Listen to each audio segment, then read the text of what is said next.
Hey, Ruma. Good Sunday. I'm excited to be here with you.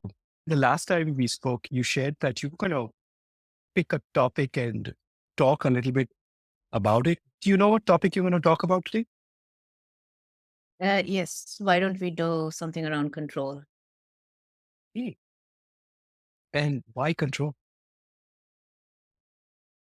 Well, in all my experience, if I may share a little bit about my experience as a leadership coach and working with leadership, and through my own leadership journey, and what I've come to the conclusion is that there are three stages of leadership, and let me talk about Hmm. that for a moment. The first stage I call as control, the second stage as relational, and the third stage I'm calling that as sacred. Now, I, I don't mean to say that these are the only three stages of leadership or these are the stages of leadership. No, there are many others and, multiple other wisdoms as well. These three are what I could relate to in my experience. And this is where the control stage of leadership, that's the topic for today. And that's what I wanted to focus on. Right from our early development, you will see our learning is actually based on controlling, or we are taught to control Mhm. ourselves. you know? Control your emotions. This is something that we hear quite early on. Control what you speak. That is also another thing that we hear quite early on. Control your desires, control the situation, control even what you think. Now, when we are moving into work life or when we enter the workplace, you have been through stages of career growth yourself and leadership growth as well. And I've been through similar stages of leadership growth and career growth. And in each phase, you will see that control plays a very important role or a big role. Uh, Tell me if you relate with this. Control your team, control your customers, control again the situation. Do you relate with any? Yes, yes, and yes, Ruma. Whatever you said so far completely resonates with me. I'm a little curious now about the step two and step three, the relational and sacred that you talked about. Well, I'm not done with control. So we will Go for it. Sorry. relational and sacred, in maybe subsequent such discussion that we have or conversation that we have. But let's look at control a bit more deeply. While that is what we are taught, that is how we learn.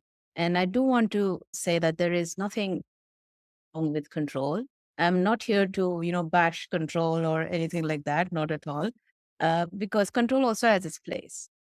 What I do want to bring in is that, whenever we seem to be in control or whenever we are in control, we are glorified. That means the more in control you are, the more glorified you are. And the opposite is also true. The more you lack control, you feel you're losing glory or you feel that you're in a mess. Yes. Now, Ruma, as you say that,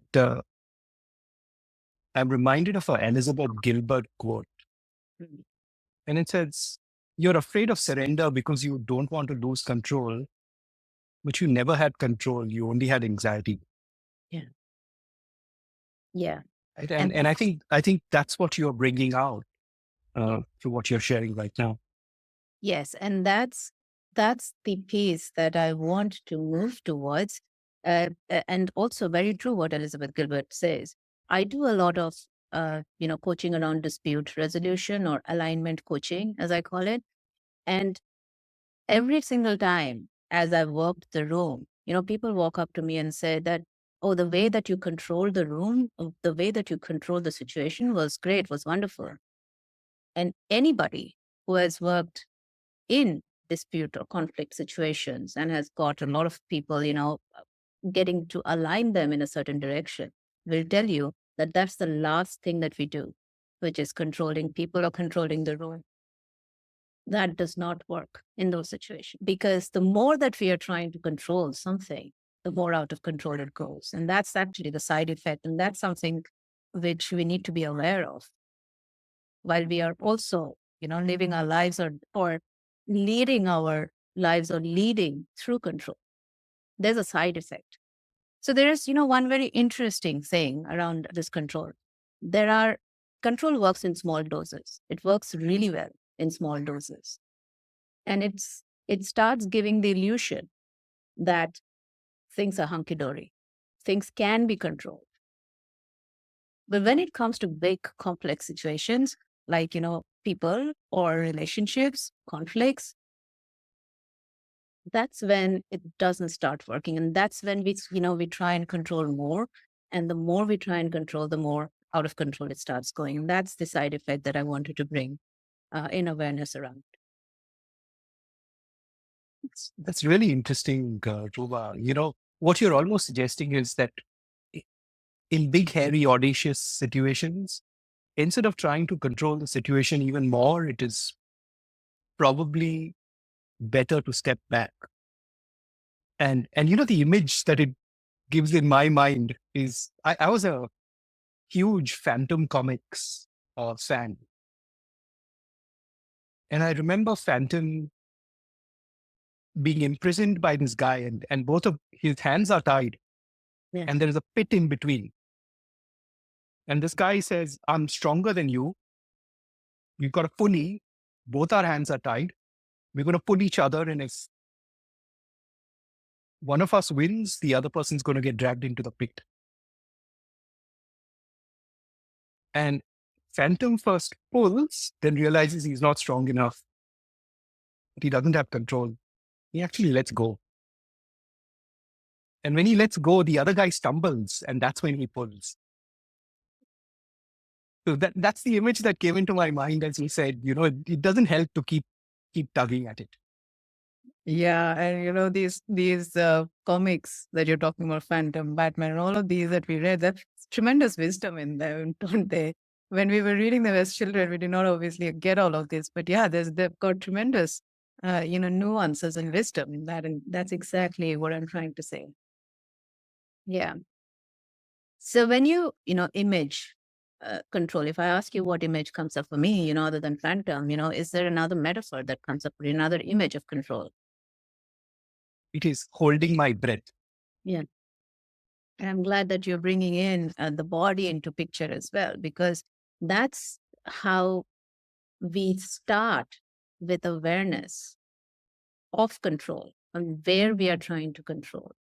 It's easy to say, well, let go of control, but you have to know, or you have to be aware, when are those moments, or what are those moments when you are trying to control, or when control is taking over.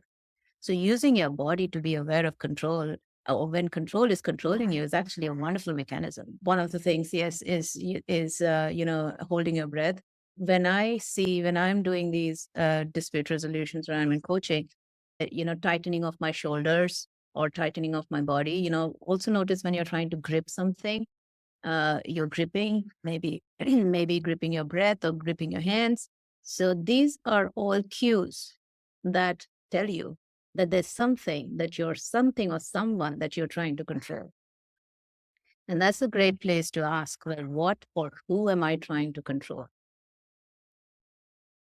And another secondary or a corollary question that can be asked then is, what will be the glory if I control this? Because control is always linked to glory in some form and shape. Otherwise, we won't be controlling so much, or we won't be running after control so much. That's fantastic. Ruma, this short conversation has been really amazing, because what I've learned is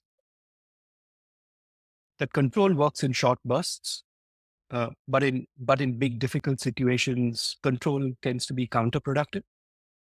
And what you helped me realize is how to become more aware when I'm trying to control a situation, right? What are the body signals that I'm supposed to look out for? And then ask myself very simple questions, right? To check in on myself whether I have stepped into the control zone. So thank you. That's an awesome gift. Thank you, Ruma. Thank you. All right. You take care, Ruma. And I'm going to come back for more on to see if there's more to be peeled with control. But I'm also very curious about relational and sacred. Yes, I am too. See you soon then. All right. Thank you, Ruma. Thank you.